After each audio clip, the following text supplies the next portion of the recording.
Централен дневник на К1. Добро вечер. Настаните кои го одбележаа денот ги донесуваме веднаш по кратките најави. Гледајте не. Новата анкета на Брима Галуп покажува дека ВМРО ДПМНЕ ужива поголема предност кај граѓаните наспроти СДСМ. По најавите потврдена изградбата на кружен тек кај Башино село.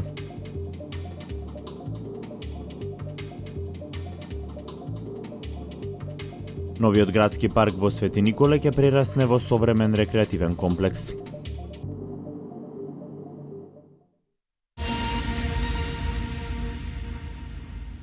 Најновата анкета на Брима Галуп во пресрет на предвремените парламентарни избори покажува дека ВМРО ДПМНЕ ужива поголема предност пред СДСМ. 33,3% од анкетираните граѓани се изјасниле дека би гласале за ВМРО ДПМНЕ, додека за СДСМ 14,7%. Според најновата анкета на Брима Галуп, а во соработка со неделникот Република, во пресрет на парламентарните избори закажани за април, поголем дел од граѓаните се изјасниле дека би гласале за ВМРО ДПМНЕ 33,3%, додека за СДСМ би гласале 14,7%. На прашањето за која партија би гласале, доколку следната недела би се одржале нови парламентарни избори, 33,3% ВМРО ДПМНЕ, 14,7% СДСМ, 0,6% Обединети за Македонија, 0,5% ВМРО Народна, 0,5% Гром, 10,8% неодлучен, 10,3% одговориле дека нема да гласаат. Огромни 70,2% од македонците сметаат дека ВМРО ДПМНЕ има поголема поддршка од граѓаните, наспроти 11,2% кои сметаат дека СДСМ има поддршка од граѓаните. Дури 55,9% сметаат дека ВМРО ДПМНЕ ќе биде победник на следните избори, наспроти 12,1% кои мислат дека победник ќе биде СДСМ. Истражувањето на јавното мислење е направено во периодот од 29 октомври до 3 ноември годинава. Проектот за обуки со кој се зголемуваат вештините и знаењата на невработените лица продолжува и следната година. Во јануари ќе биде објавен оглас за обуки за дефицитарни занимања. Идната година продолжува проектот за обуки со кои се зголемуваат вештините и знаењата на невработени лица, со цел тие да станат поконкурентни на пазарот на трудот и да можат полесно да работат. Со обуките за дефицитарни занимања се вработени над 600 лица. Владата предвиде овој проект да продолжи и следната година. Ова е добра можност за сите невработени лица да ги искористат можностите. Огласот ќе биде распишан веќе во месец јануари, да поминат една интензивна обука од 3 месеци во која што државата ќе им исплаќа надомес од 6200 денари месечно и потоа по завршување на обуките да може да добијат и сертификат за завршена обука, сертификат кој што е доста вреднуван од страна на македонските компании и овозможува поголеми шанси за вработување. Над 600 лица досега успеале да се вработат по завршувањето на обуките. Овој проект се спроведува во соработка со Европската Унија, а за 2016 година за овој проект се обезбедени средства за нови 650 лица. Нив ќе им се нуди можност да бидат обучувани. Во јануари ќе биде објавен огласот за аплицирање на невработените лица. На истиот ќе може да се пријават сите невработени кои најмалку еден ден пред објавата на огласот се евидентирани во Агенцијата за вработување. По најавите е потврдена изградбата на кружен тек кај Башино село. Проектот ќе се реализира идната година се со цел да се регулира сообраќајот и безбедноста на патниците. Ќе се гради кружен тек на клучката пред Башино село. Целта е да се регулира сообраќајот во овој дел кој е практично влез во општината. Со ова ќе се зголеми безбедноста на патниците, имајќи го во предвид негативниот биланс на сообраќајни несреќи кои често се случуваат во овој дел од градот. Од локалната самоуправа велат дека изградбата на кружна крстосница е оптимално решение по позитивното искуство од веќе изградените кружни текови кај Јавона и источниот влез на Велес. Проектот не е нарачан. Очекуваме наредните 2 до 3 месеци да ги помине сите инстанции онака како што е согласно законот. Истовремено имаме одлична соработка со директорот на Агенцијата за патишта. Заеднички ќе учествуваме во изработка на овој проект, кој што да нагласам ќе биде најголем кружен тек во општина Велес со оглед на директната комуникација со автопат и со оглед на 4-страно, со 5-страното приоѓање кон овој кружен тек. Изградбата на кружен тек беше најавена и на средбата која владина делегација предводена од премиерот Никола Груевски неодамна ја одржа со жителите на Башино село. При посетата, градоначалникот Чадиев ја нагласи потребата за решавање на овој проблем и нужната реализација на овој проект. И често имаме тука сообраќајки. Значи на трето место е по сообраќајки, прво беше кај што направивме едниот кружен тек на влезот кај Штитско џаде кај Кустурницата. Тој го направивме кружен тек минатата година, а вона кај што сега го предадовме употреба пред една недела за денот на градот и тој кружен тек го направивме. И на трето место е овдека, бидејќи се спојува регионален пат со аутопат и тука ни е неопходно. Ние имаме проекти за направено, готово. Се ни е готово. Заедно со министерот уште да се договориме да подбутнеме таа работа. Уште министер пари да добро. Министерот ќе најде пари. министер. Зборевме 2016 да го направиме. Да, Ова не ни е ветено. Не е ветено, меѓутоа е неопходно. Зборевме и со Илија Димовски со градоначалникот, ќе го направиме. Освен кружен тек, ќе биде поставено и јавно осветлување на патот кој го поврзува Башино село со Велес. Целта е комплетно поврзување со ова населено место, каде живеат околу 1000 жители и функционира како приградска населба. Веќе не е, може слободно кажеме, Башино село, веќе е приградска населба на општина Велес, со оглед на тоа дека планираме мината година и да поставиме осветлување долж од шорка долж патот. И доколку мислам дека ќе успееме да најдеме соработка со Агенцијата за патишта да се изведат дозволи за поставување на тротоар. Со тоа дефинитивно ги заокружуваме со изработката и новиот генерален план, урбанистички план, го заокружуваме целиот опфат за изградба. Според најавите, вкупната вредност на проектот ќе изнесува околу 8 милиони евра.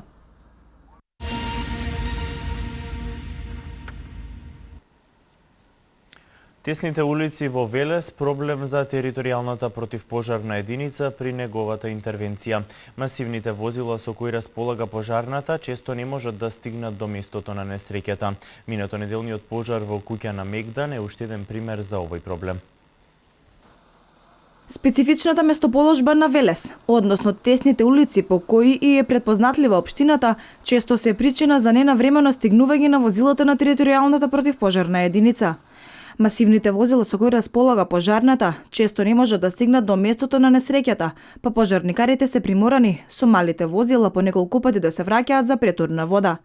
Минато неделниот пожар во семејната куќа на Јовановски на Мегдан е само уште еден пример за овој проблем. Имаме доста проблеми додека стасавме, и тоа што беа тесни улиците, благодарение на СВР Велес и на службата што беше присутна, дозволи да се отстранат возила, мислам, ги отстрани возилата за да стасаме брзо. Колку што можеме најбрзо, сепак за граѓаните е тоа многу бавно, а за нас е многу брзо. Иако на улиците во општина Велес има поставено повеќе од 57 хидранти, кои се од голема важност за пожарникарите при нивните интервенции, со цел полесен пристап до вода, локалната самоуправа планира проект за поставување на дополнителни хидранти. Ние веќе имаме и нова шема направено, каде ќе се лоцираат и отворени дигнати хидранти над земјата, односно над улиците. Во овој опфат е предвидено да има и токму на оние делови кои што имаше за несреќа, изменети дадена пожар. Со овој проект, вели градоначалникот Чадиев, ќе се постават дополнително уште 40 на хидранти, кои значително ќе ја подобрат хидрантската мрежа. Целта на локалната самоуправа е да се постават вкупно 100 хидранти.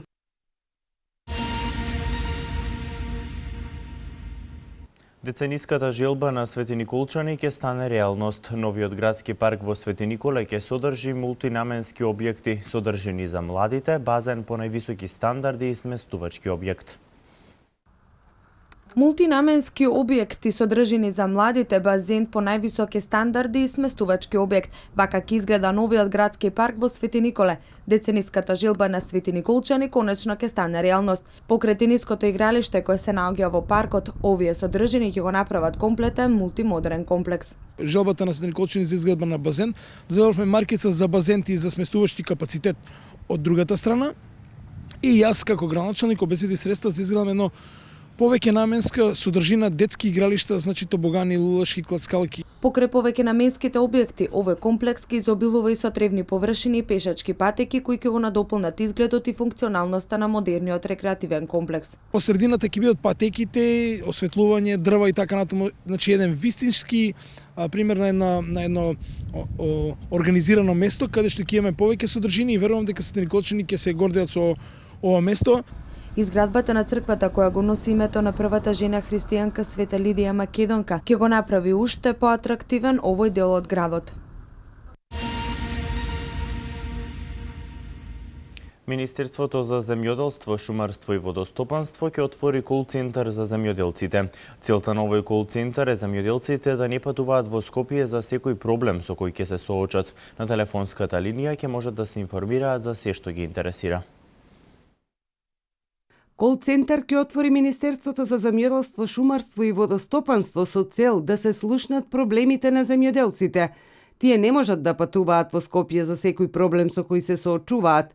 Од едно место ќе можат да се информираат за се што ги интересира. Ова го побараа Сдруженијата на земјоделците. Повеќе структури кои што се потребни за проблемите, да ги решават проблемите на земјоделците. Тука ќе има и геодетска служба, мислам, и сите проблеми други околу земјоделието ќе бидат на едно место сконцентрирани, така да не мора земјоделците да шетаат и ќе имат обавестување горе-долу од едно место. Предвидено е во кол-центарот да има и геодетска служба. Од Сдруженијата на земјоделци бараат да имаат позачестени средби со представниците на Министерството за земјоделие. На овој начин, владините служби лично ќе се запознаат со проблемите со кои се соочуваат земјоделците.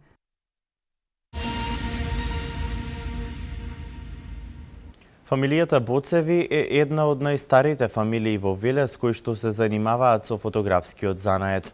За Томе Боцев фотографирањето на планинските убавини од секогаш представувало вистински предизвик. 138 години фотографски занает во фамилија Боцеви. Од дедо прадедо занаетот се пренесувал во оваа фамилија. Томе Боцев е продолжил традицијата на фотографскиот занает и долги години ги овековечувал настаните во Велес. Се сеќава дека неговата прва играчка бил фотоапаратот. Кога прв пат направи фотографија, тоа имав негде околу 6 години. Забавиште бев и се враќам од школа. Викам, ташната фрлам, викам, ја одам, си играме у паркот. А мајка ми вели,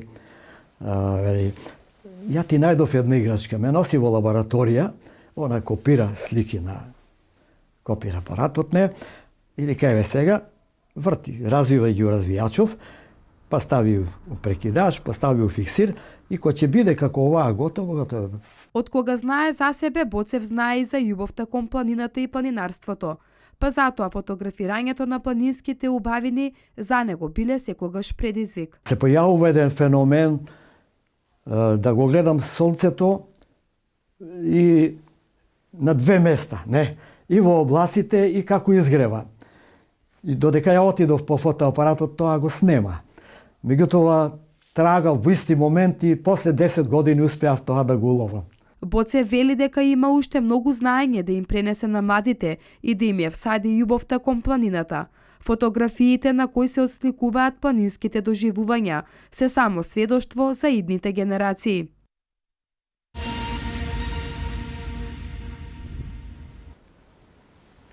Македонија на инвестициска мапа. Економскиот раст што го бележи земјава како резултат даде намалување на невработеноста. Ова се вестите од Македонија. Француската инвестиција од областа на музиката, американските инвестиции, Капкон во Бунарџик и Гентерм во Прилеп, италијанската Монтанте, турската компанија во Кочани, изминативе денови стартуваа со реализација на своите инвестиции. Ова е доказ дека големите мултинационални компании ја ставија Македонија на нивната инвестицијска мапа. Странските инвеститори се од различни сектори од различни земји, а инвестираат во различни делови од државата. Македонската економија е на прав пат и се движи со солиден чекор напред. Вака Советот на странски инвестиции ја оценува моменталната состојба на Македонија. Председателот на Советот Штефан Петер изјави дека иако политичката ситуација има влијание врз економијата, сепак оние кои решиле да прават бизнис тука нема да се откажат затоа што ги земаат предвид и сите останати фактори.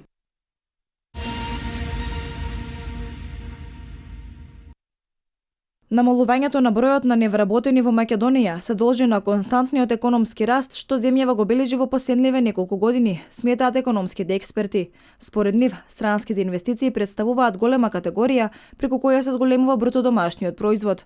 Самото зголемување на БДП, пак од друга страна, значи зголемување на вработеноста или пат на незината негативна манифестација, односно невработеноста. Покрај странските инвестиции и домашните компании имаат влијание врз зголемувањето на вработеноста, но според нив, странските инвестиции можеби имаат поголемо влијание врз зголемувањето на бруто домашниот производ. Државниот завод за статистика објави дека стапката на невработеност во Македонија во третиот квартал од годинава изнесува 25,5%, што е намалување од 1,3% во однос на второто тримесечие кога беше 26,8%.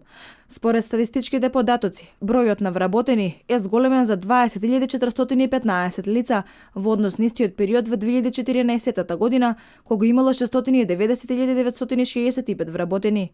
Од вкупно 954.610 лица кои се вбројуваат во активно население, бројот на вработени во третиот квартал годинава изнесува 711.380 лица, а на невработените 243.230. А од вестите од светот, Соединетите Американски држави ќе продолжат да ги заекнуваат дејствијата со цел да ја уништат исламска држава во Сирија. Усвоена е спогодбата за ограничување на глобалното затоплување на меѓународната конференција за климата во Париз. Со цел да ја уништат исламска држава, Соединетите Американски држави ќе продолжат да ги заекнуваат дејствијата против оваа група во Сирија. Ова го изјавил министерот за одбрана Ештон Картер на заедничка пресконференција со британскиот колега Майкл Фалон. Ние во брзо време ќе преземеме некои мерки за забрзување на исполнувањето на нашата стратегија и уништувањето на исламска држава, изјавил Картер, додавајќи дека тоа го побарал председателот Обама. Во понеделник, Обама, кој се обидува да ги убеди американците дека стратегијата против исламска држава е правилна, ќе има седница во Пентагон посветена на воените напори против исламска држава во Ирак и Сирија. Тој ќе го собере и Советот за национална безбедност, пошто ќе има изјава, соопштил неговиот портпарол Џош Ернест. 68% од американците сметаат дека воениот одговор на САД против исламска држава не е доволно силен, а 60% не го одобруваат начинот на кој председателот се справува со терористичката организација, покажуваат анкетите на јавното мислење.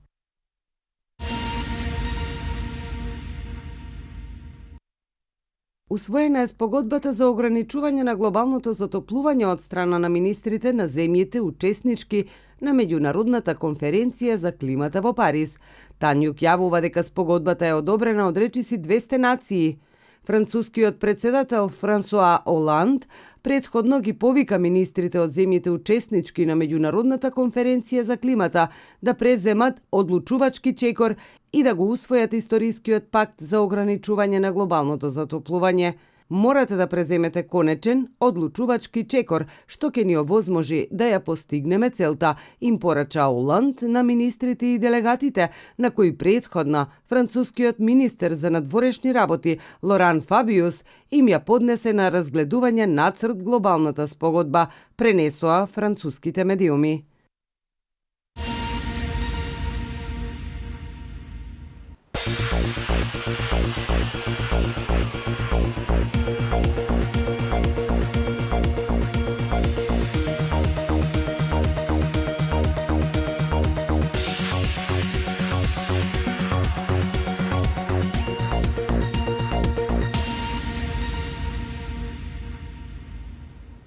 Деталите за спортските вести ги донесува колешката Катерина Нацева од Студио 3. Кате, што е ново денес во спортот? Благодарам, Владимир. Денеска големо разочарување за љубителите на фудбалот. Нашата футсал репрезентација испадна од елиминациите за во бараш над преварите.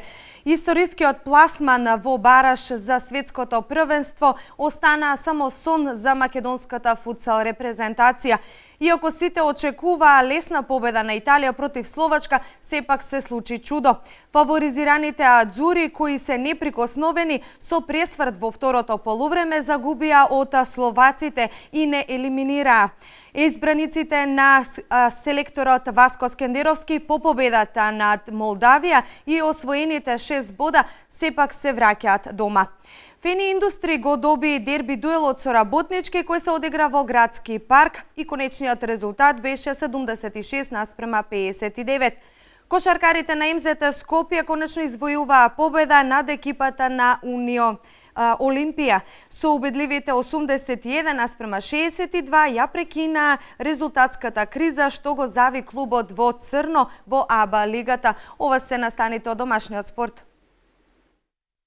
Екипата на Фени Индустри успеа да го добие дерби дуелот со Работнички кој се одигра во Градски парк со 76:59. Гостите на Кавадарци одиграа добар меч од почетокот до крајот, ја имаа контролата на играта и резултатот и заслужено стигнаа до 6-тиот триумф во елитното друштво. Најефикасни кај победниците беа Враговик со 19 и Велја со 17 и Николовски со 14 поени. На спротивната страна Мираковски уфрли 14 поени.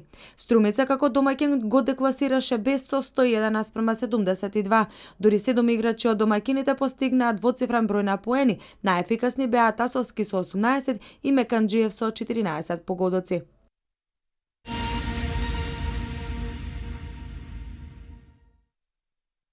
Кошаркарите на МЗТ Скопје се одмаздија на екипата на Унион Олимпија за поразот на стартот на регионалното надпреварување со 91:76 и ја прекина резултатската криза што го зави клубот во црно во АБА лигата, славејќи убедливо со 81:62. Александар Јончевски делуваше како вистинско решение за македонскиот првак, откако поубедливата победа на македонското дерби со Куманово стигна до огромен триумф и против словенечкиот кошаркарски гигант. Одбраната беше пресудна за оваа извонредна партија на металците кои победата ја најавија уште во првото полувреме, но за разлика од претходните средби, овој пат одиграа подеднакво добро и во првите 20 минути, најавувајќи излез од големата криза во АБА лигата. Агресивната игра на штраковите продолжи во третиот период. Кризата што вообичаено го тресе клубот од Аеродром во второто полувреме беше избегната со фантастична серија од 14 поени, која на крајот ја прекина Месичек. Остатокот беше рутина, индиспонираните словенци немаа сила за камбек пред се поради максимално мотивираните домашни кошаркари, кои апсолутно ја заслужија оваа убедлива победа.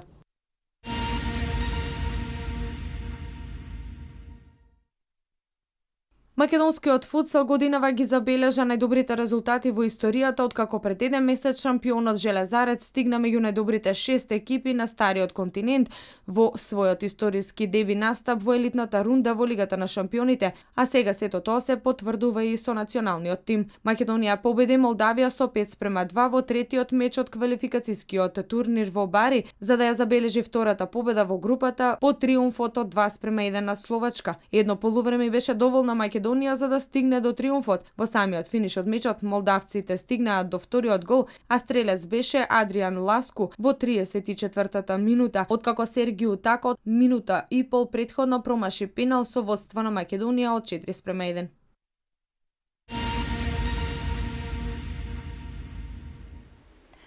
Познати противниците во полуфиналињата на светското клупско првенство кое се одржува во Јапонија.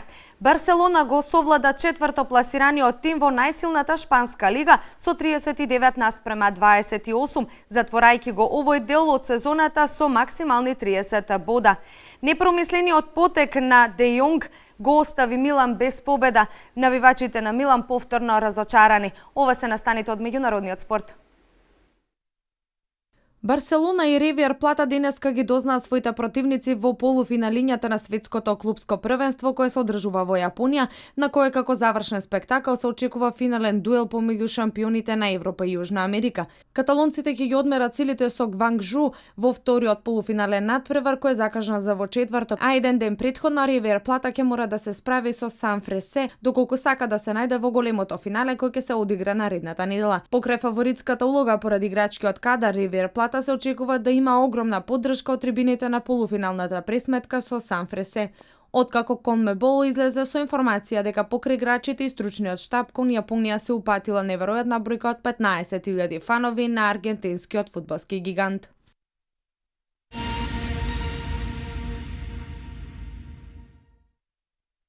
Барселона го совлада четврто пласираниот тим во најсилната шпанска лига со 39:28, затворајќи го овој дел од сезоната со максимални 30 бода. И овој надпревар се одвиваше во предпознатливиот шаблон. Противникот се држеше едно полувреме, а потоа Барса го скрши.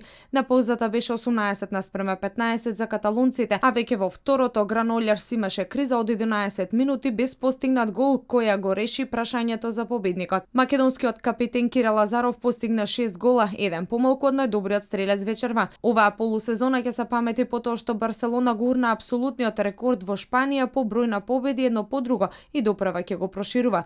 Првенството продолжува во првата недела од февруари.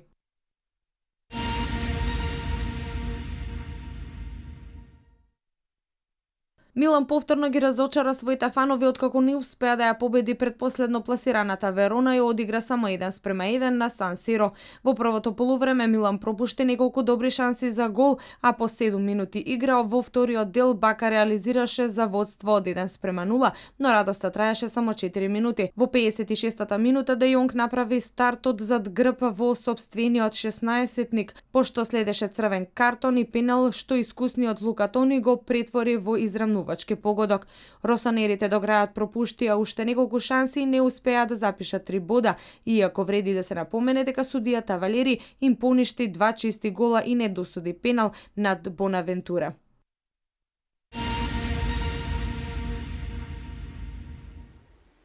Овде завршуваме со настаните од спортот. Од спортското студио се селиме во студио 1.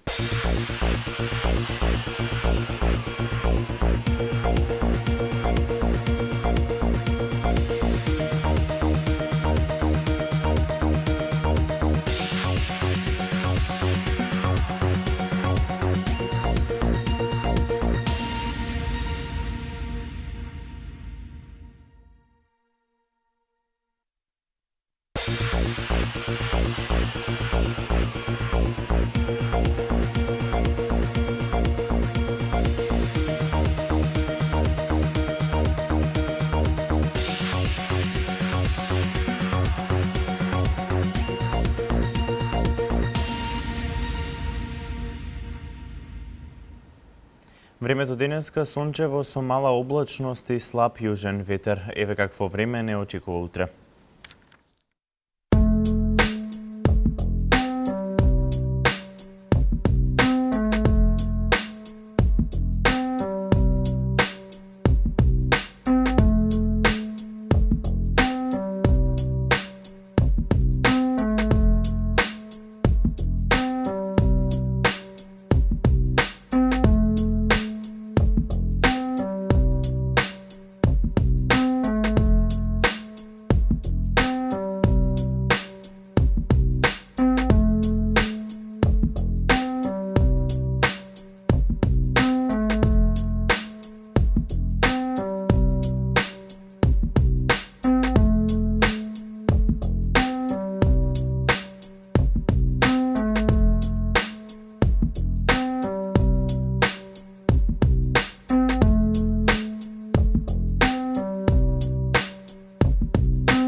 Благодарам на вниманието, почитувани. Останете и понатаму со нашата програма. Пријатно.